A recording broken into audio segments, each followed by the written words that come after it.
jednostavno nam je olakšalo poslovanje.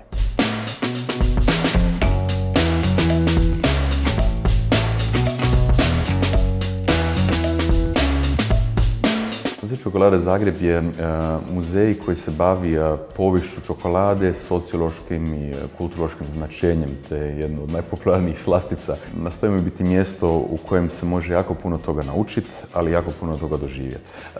I nudimo taj jedan put kroz cijelu povijest čokolade od 3500 godina prije Krista, kada su je konzumirali indijanski narodi u Srednjoj i Južnoj Americi, pa sve do današnjice.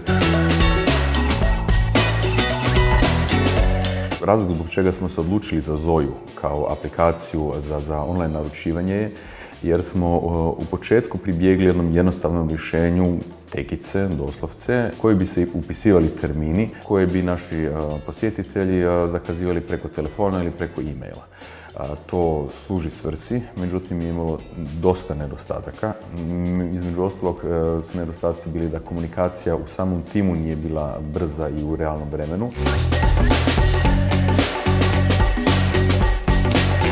Nakon implementacije smo vrlo brzo dobili uvid u to da mi u realnom vremenu možemo zakazati termine, u realnom vremenu možemo provjeriti raspoloživost pojedinog resursa, jer znamo kada radi ko može izvršiti određenu uslugu, da li je osoba koja je u tom vremenu u smjeni može ponuditi stručno vodstvo na određenom jeziku, da li je čokolatijer na raspolaganju, da li već možda imamo neku drugu grupu koja počinje pola sata prije ili kasnije pa bi trebalo raspodijeliti.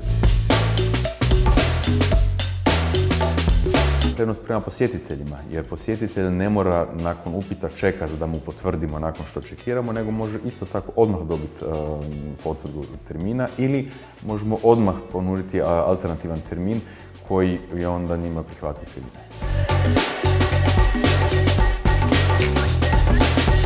Iz današnjeg stajališta gledano, uzimajući u obzir epidemiološke uvjete, je naravno isto jako bitno da se izbjegne presjecanje prevelikog broja posjetitelja. Mi imamo dovoljno velike kapacitete da možemo imati više grupa istovremeno, ali nije idealno da u isto vrijeme krenu i da si na taj način narušavaju ugođaj.